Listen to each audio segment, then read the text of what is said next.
Hi, my name's Deanna Richardson, and I've created a Storytime in a Box. It is penguin themed, and it ranges from grades 1 to 2. We would start it out with a My Penguin book for each of the students. You'd pass this out, and they would answer 2 questions.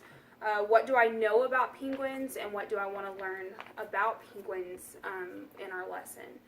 At the end of our lesson, we'll come back to our book, and they will answer what they have actually learned from each book and from our lesson about penguins. I would start each book out with a poem, and our first poem is called Unhappy South Pole Penguin. It goes, Unhappy South Pole Penguin, you are in a nasty mood as you try to chew your dinner which refuses to be chewed. But a simple undertaking will improve your attitude. You must first defrost your dinner for your dinner's frozen food. And that's our first poem.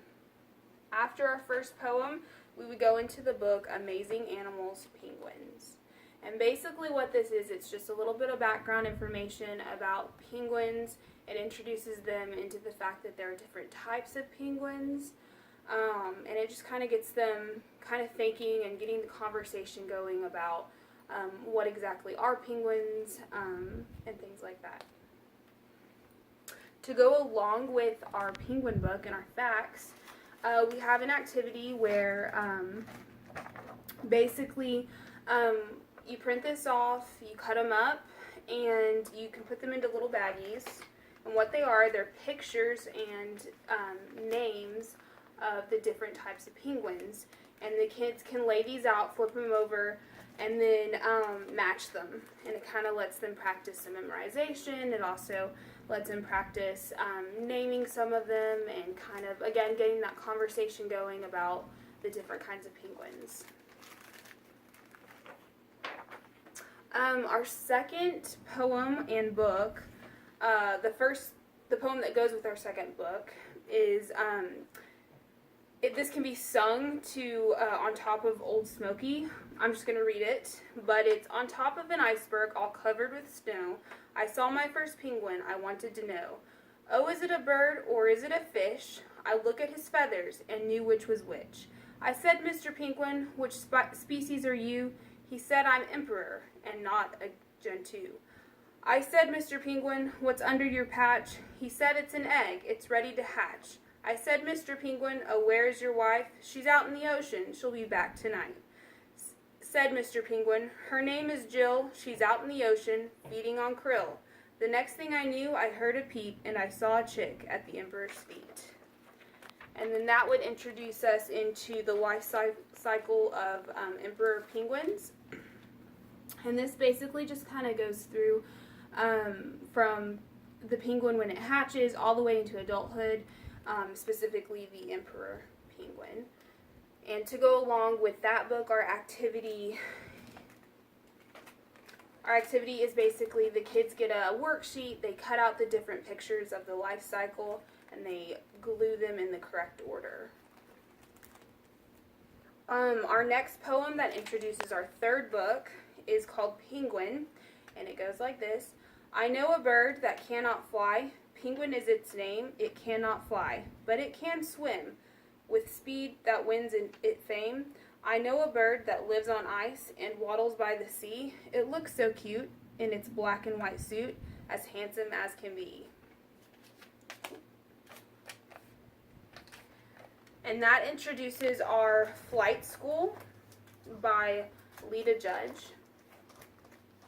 And our basically what this book is about is a penguin that wants to basically fly, and he can't, and he ends up going to flight school, and it's a really cute story that really kind of gets the kids laughing and enjoying and asking questions about penguins. Our activity that goes with that is basically they will create their own penguin. It's a craft, and with their handprints, they create the penguin's wings, and it just kind of goes around the flying concept. And it's a great conversation starter to the fact that penguins, they don't fly, even though they're considered a bird. Our fourth poem that introduces us to our fourth book is called The Penguin Shuffle. Penguins shuffle, shuffle to the left, left, left. Penguins shuffle, shuffle, shuffle to the right, right, right. Give a little wiggle, give a little hop, waddle round the iceberg, never want to stop. And this poem is really great because it's going to get those kids moving, especially if you get into some of the hand action and the shuffling with their own feet. It introduces our book, If You Were a Penguin. This book's by Wendell and Florence Minor.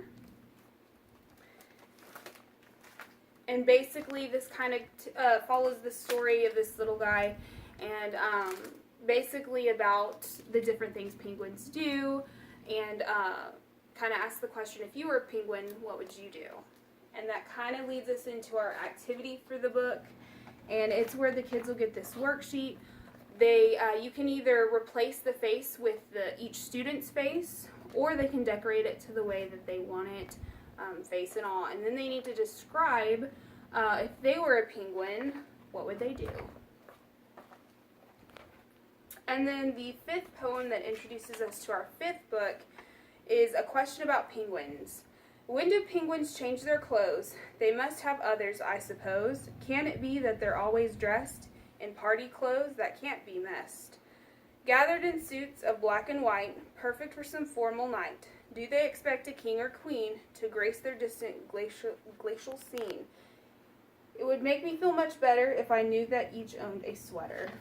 And that is our final poem, and it introduces us into the book One Cool Friend by Tony Bazzeo and pictures by David Small. And basically this really cute book is about a friendship between a penguin and a kid who basically is just seeking a friend, and they do a lot of adventures together. They go to the library, and it's just a really fun book that kids really get into. And the activity that goes into that is they get this worksheet, and it says, Magellan and Elliot are best friends. They like to go to the library, share snacks, and go ice skating together. Draw a picture of you and your best friend. What's your favorite thing to do together? And so that gets them kind of drawing, gets them active and creative. And that is our last and final activity. And again, that after we're done with all of the reading, we'd go back to our My Penguin in the Book, and they would fill out what I've learned about penguins throughout all of our books in our lesson. And they have this really adorable book to share at open house or to take home to parents, things like that, or put in the hall. So that's all I have for you this